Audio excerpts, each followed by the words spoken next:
Hey everybody, welcome back to my channel. If you're new here, hi, my name is Kelly, and for today's video we're going to be doing my May reading wrap up. I'm going to put these stats on like all the genres that I read this month. I ended up reading 12 books, which I don't think I've ever read 12 books in a month.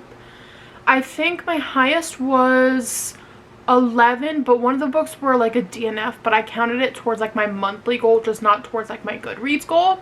So technically it was 10, but I counted it as 11. But I've never read 12 books in a month. Honestly, I don't know how I did it. I just kind of like was really in the mood to read. So I read 12 books, and it's kind of crazy because I read 12 books and I didn't have a 5-star this month. I've kind of been in like, I don't know, I'm not in like a reading slump, but nothing has like hit the way that Funny Story hit, so I'm kind of sad about that. But I have all of my ratings here on my phone, and without further ado, let's just get into it. Also, ignore my hair. It is like 5:30 right now, and I need to get this video filmed because tomorrow it doesn't look like there's going to be any sun, and I needed good lighting. So as soon as I go home from work, I'm like, you know what? Don't really care how I look. I'm going to film my wrap up. But let's get into it. So the first book that I read was Wildfire by Hannah Grace. I listened to this on Spotify, and I ended up giving this book a 3.5 star. I did not love this book as much as I loved Icebreaker. I really liked the MMC. I wasn't a fan of the FMC. She kind of annoyed me. I don't know. She kind of just gave me like I'm not like other girls vibe. I don't know what it was, but I just didn't really like her character, and I didn't really feel their romance. To me, it just kind of felt like a physical connection rather than like an emotional one. The thing that I did like about this book was the setting. It like took place at like a camp, and I really liked that. So I gave it 3.5. It wasn't bad. I really liked listening to it on audiobook. I feel like if I just read it, I probably would have rated it lower. I don't know. 3.5. It wasn't bad. I just liked the first one better, and I'm really excited to read Henry's book next. It was supposed to come out in June, but now it's getting pushed back, I think, until August, I think, which is crazy because now I have to wait a couple more months, but I'm really excited for that one. I have high hopes for that one. And then on my Kindle, I read The Kingdom Duet by Rena Kent, which was Reign of a King and Rise of a Queen. I actually read these out of order.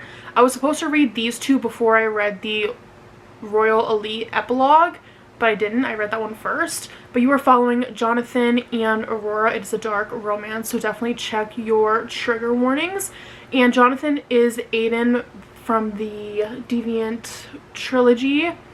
That's his father and his love interest.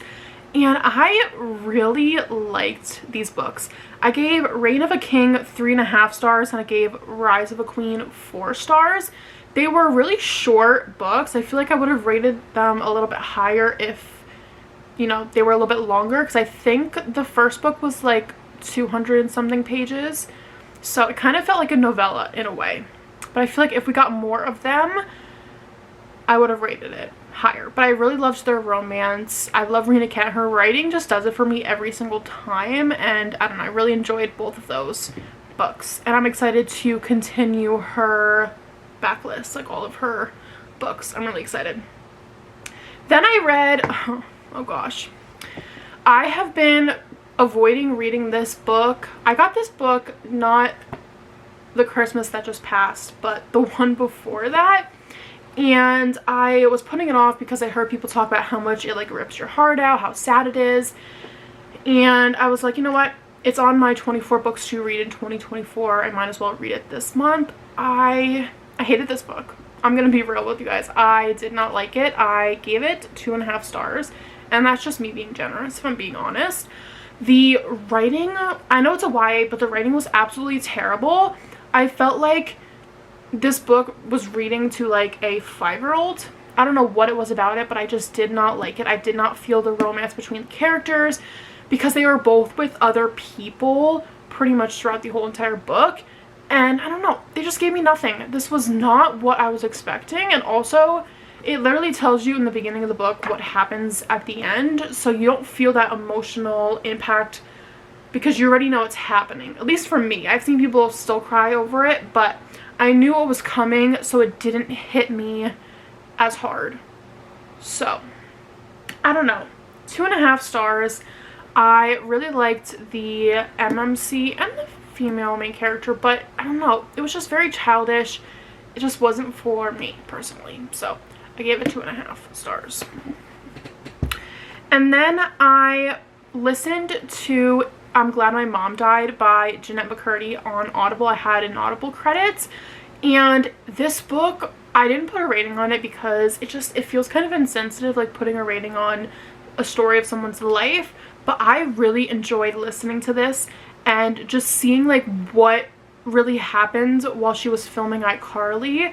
And I grew up loving iCarly. It was probably one of my favorite shows, and to see kind of what happened behind the scenes made me sick.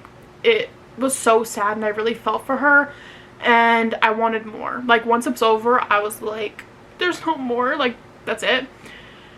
But I really enjoyed it. I love Jeanette McCurdy, and I really felt for her. Like, I was tearing up at some points of the book because I just cannot believe what she went through at such a young age. And like, when you're watching iCarly, you have no idea that this stuff's happening behind the scenes, but it is, and it's disgusting, and I don't know. I really liked listening to it. So yeah, I don't really want to put ratings on memoirs. It just kind of feels insensitive. So I didn't put a rating on that book.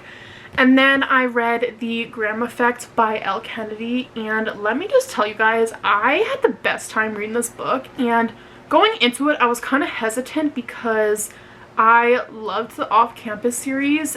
That was one of them that really got me into reading when I first started. And I kind of said to myself, I don't really think this is going to hit the same. It's going to make me like miss, because they're parents now, it's going to make me miss like their books. But I loved this book so much, and it's also pretty long. Like, this book is like 500 pages almost, and it did not feel like 500 pages. There was so much plot, there was so much to the characters, and I just really loved it. But you are following Gigi and Ryder. Gigi is Garrett Graham from The Deal, his daughter, and I really loved it. It made me laugh, it made me smile, I was giddy, and I don't know. Also, the coach in this book kind of reminds me of, if you guys have ever seen One Tree Hill, he reminds me of Whitey from One Tree Hill. He's just really funny, and I don't know. I really loved this. I bought the second book, The Dixon Rule, and I really want to read that book next. I gave this 4.25 stars, and I don't know. I loved Gigi. She kind of wanted to pave a way for herself that wasn't just based around her dad, because her dad is like super famous, and she did that. This book was really great, and I just loved it. So 4.25 stars. Definitely one of my favorite books that I read this month. Next, I read the first book in the Heartstopper series. Heartstopper is graphic novels, and I've never read a graphic novel before. Actually, I don't think that's true. That might be a lie. In high school, I probably did. Do I remember what it was? No. But I heard amazing things about this, and I only read the first one. I need to pick up the other books. I haven't yet, but I think I'm going to read the next one when I kind of want like a palette cleanser in between other books. I gave this a 4 star. I don't know how to rate graphic novels, but this book had me smiling. Like, the drawings are so cute, and I'm really excited to read the second one. I probably will pick up the second one in June sometime. I also feel like these would be like perfect reads for the beach because you really don't have to like think too hard while reading them. But this is MM. You're following Nick and Charlie, and I love them. I'm excited to continue this. I just need to buy the other books. I've been procrastinating doing that. I don't know why. I will soon. Alright, next I read Forget Me Not by Julie Soto. This book kind of threw me for a loop. Okay, so you are following, I don't remember the characters, Amma and Elliot. I'm really bad with names. And they are both working on a wedding together. He's a florist and she is a wedding planner. And they had a falling out. So it goes between like past timeline, like how they met and like how they, you know, fell in love and then something happens. And then the present time is they both have to work together for a celebrity's wedding. And I did not feel the romance between these two characters. I kind of feel like it was really rushed. Like, you got like them meeting in the past time and it just kind of seemed like physical attraction in the past time. And in the present time you had like, they really had no conversations and then at like the end of the book, like it just, they made it seem like they were spending all this time and then like fell back in love. I don't know, I didn't really love that about this book. I did love getting to see like the aspects of like the wedding and like planning out the wedding. I really enjoyed that. I just was not rooting for the romance. Like, I didn't care about the romance at all. And when I'm reading a romance book, obviously I want to care about a romance, like the romance. And I just wasn't rooting for them. The guy was kind of an asshole. I liked the girl too. I liked the guy in the end, but like for most of the book he was a dick, in my opinion. I gave this book 3 stars for the wedding plot, pretty much, because I actually really enjoyed that storyline. I feel like if they would have, even if they still had all this wedding stuff and the couples like didn't get together in the end, I probably would have rated this book higher. You know that little TikTok trend where like people do like couples who are gonna break up? Like couples who break up after the epilogue? No. I don't know. I enjoyed the plot, just not the romance. Then I listened to Ready or Not by Kara, what's her last name? Hold on. Bastone?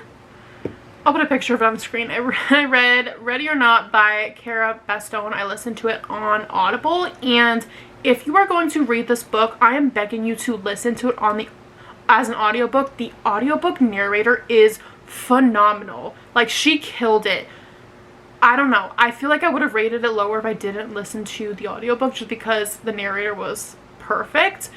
And it is accidental pregnancy trope. I know a lot of people don't like that trope. To be honest, I don't mind it. Like, if it's done right, I'll read it. And I really enjoyed the romance and the characters. It is best friends, a brother. It is childhood friends to lovers. I don't know. I really, really loved this book. This book was definitely my favorite read of the month. I gave it a 4.25. So that was my highest rating of the month. But I don't know. I wanted to keep reading more. Like, when I had to put the book down, I was sad. I'm like, I want to keep listening to this. It was just so good. I loved Eve, which was our main character. And I loved her best friend. And I loved Shep, obviously. Shep was everything. He made it on like my favorite book boyfriends list. He definitely is a part of that now, because the man that he is, he had me blushing, giggling. It was just so much fun. And yeah, I gave it 4.25. I definitely, if I had to recommend one book from this video to read, it would be that one. I read By a Thread by Lucy Score. Guys, besides the Knock 'Em Out trilogy, I don't think Lucy Score is for me. I give this book 2 stars. Yeah. Hear me out. The main character, specifically the guy main character, he's like 40 years old, and he is the most childish person I have ever read about. This man is 40 and can't communicate for his life. Like, he can't communicate to save his life, and it made me so mad. The 3rd act breakup and the way that he treated the FMC. If I was the FMC, I'd be leaving his ass. I did not like the fact that she took him back, to be honest. It was me. No, we're never ever getting back together. I did not like it. He was a child and he just made me mad. I don't know. And it was way too long. Can you please tell me why a regular romance book needs to be 600 pages? Why? Why is a regular standalone romance 600 pages? We don't need all that. You could have cut it like 200 pages and I maybe would have given it a higher rating. I don't know. I did not feel the attraction with both of the characters. I think the FMC was amazing. I really liked her. did not like the MMC. He pissed me off. He was a child at 40 years old. Like, you have to grow up eventually, and this man just is never going to grow up. So yeah, I did not like that at all. And then I listened to Book Lovers. I did my reread. And when I first read this book, I think I gave it like 3 stars. I loved it so much more upon the reread. I listened to it on Spotify. And Julia Whelan is the narrator. She did such a good job. I ended up giving this book a 4.25, I think, or a 4.5. I didn't count this book as like my favorite reads of like the month or whatever, because I have read this before, so I don't really count rereads as that. I like to save that for like books that I my first time reading a book. I think it was between a 4.5 and a 4.5. I'm not sure. But I loved Nora and I loved Charlie so much, and the relationship of Nora and her sister I loved seeing. Emily Henry books to me is so much more about the romance and like more about the characters, especially the FMC. I feel like Emily Henry writes her FMCs so well, and you just generally fall in love with every single female main character that she writes about. And you also, of course, love the MMC. I'm still struggling for my ranking. I need to reread, not Book Lovers, Beach Read, probably in June or July. And then we will do a little ranking of my Emily Henry books. It's going to be so hard, to be honest, because I honestly do love every single book by Emily Henry that I've read so far. So, I really liked this upon the reread. I just feel like I didn't read it at the right time when I first read it. And there's nothing I love more in a book when you have 2 characters that also love books. So good. So good. And then last but definitely not least, I read Brutal Prince by Sophie Lark. Guys, I flew through this book. I don't know what crack was in this, but I think I read this book in like a day and a half. I don't know. The storyline I really, really enjoyed. I don't know why I didn't love the characters together. I don't know what it is this month with me just not vibing with the romance, but I really loved the storyline in this book, and this book gives enemies to lovers. They hated each other when they first met. So, if you're looking for a good enemies to lovers romance, I definitely recommend this, but I didn't feel the emotional connection to both of the characters, so I think I gave this book 3.75 stars because I flew through this. Like, it had me captivated, and I really loved it. So yeah, those are all of the 12 books that I read in the month of May. Here are the physical books, and then we also have the books that I read on my Kindle and listened to. But yeah, that's it. Also, I apologize again for my appearance. It's been a long work day. Just needed to get this video filmed to get it up for you guys as soon as possible. I also need to take some pics for my Bookstagram. But yeah, I love you. I will see you guys really, really soon in my next video. Bye, guys.